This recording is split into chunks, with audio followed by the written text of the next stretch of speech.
Well, the next thing you're looking to accomplish, it looks like, is a shot at the world title.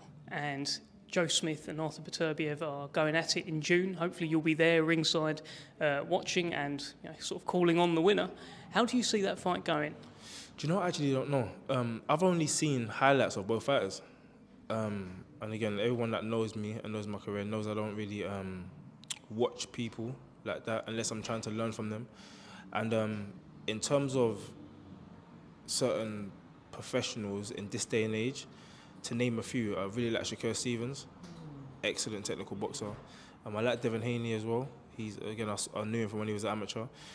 Errol Spence, for me, is one of the best pound for pound. Again, he's rivaled Terence Crawford and 100% Gervonta Davis, So, and Canelo.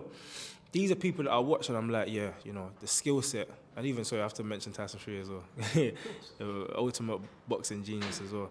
So these are guys I watch and I'm like, you know what? These guys are on a serious level when it comes to their boxing IQ.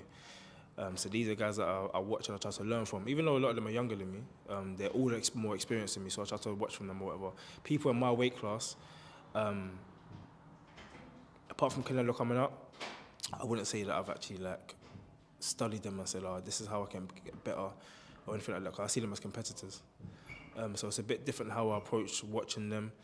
But again, I'm going to keep a close eye on when they fight each other, and I'll be looking to destroy the winner.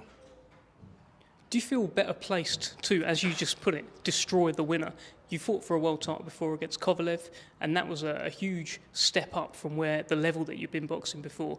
We're a few years down the line now. I think it'll be almost 3 years beyond that down the line now. Do you feel in a better place to challenge for a world title? I definitely feel in a better place. The reason I feel in a better place is because, again, I've gained a bit more experience. I've been at that level before, and I would say that there's not as much pressure, but there's always going to be pressure.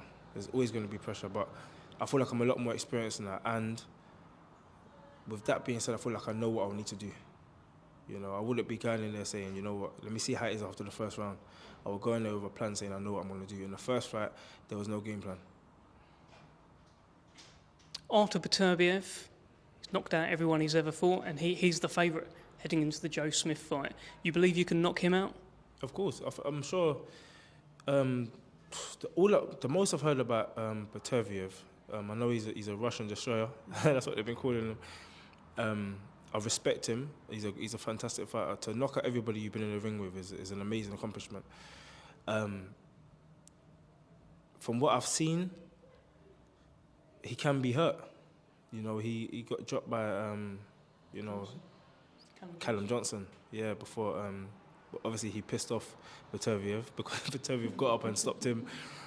But it shows that he can be hurt, and I'm 100% confident that I hit harder than Callum Johnson.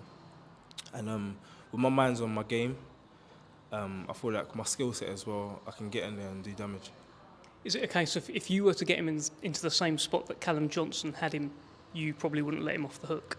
You know what? Again, I'm not a person that anyone that's followed my career, they know I don't chat rubbish. I know, I'm going to try though, no? I'm going to try, but I don't chat rubbish to sell or anything like that and say, I'm going to do this, I'm going to do that.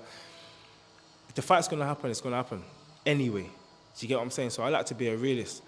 And what I do know for a fact is whenever I hit somebody, they feel it. And I've got power to hurt anybody I fight. I've showed that time and time again. And everyone's human. Just to go back to Bivol, how do you beat someone like that? There is currently no blueprint. He is unbeaten in, I think it's now 20 or 21 fights. He's just beaten the pound-for-pound king. He seems to be a man on top of his game right now. He's in your weight division. There may be a future fight with you and him. How do you beat someone like that? Again, I personally think I would know how to beat Bivol. It will be a task because he's fundamentally very good. Again, I don't lie to nobody. I'm not going to say, it's an easy fight for me or anything like that. He's fundamentally very good. And you saw it in the Canelo fight with his footwork, knowing when to step back, knowing when to come forward, all the kind of things. And I think how you beat someone like Bivol is that you got to match him. That's literally it for me. You got to match him at time, outsmart him. Craig Richards, again, is someone I know done extremely well against Bivol. Extremely, extremely, extremely well. And that was his first world title fight. you know, and he was, again, he what happened to Craig Richards is what happened to me. Luck of the draw. You get the most dangerous person at the time. When I fought Kovalev, he was the most dangerous light heavyweight in the world. And then he got Bivol. You know, I think the two most dangerous light heavyweights right now, in my opinion, that are world champions, will be Bivol and Beterbiev, two Russians again. So again, you saw how good Craig done against him. So I'll fancy my chances.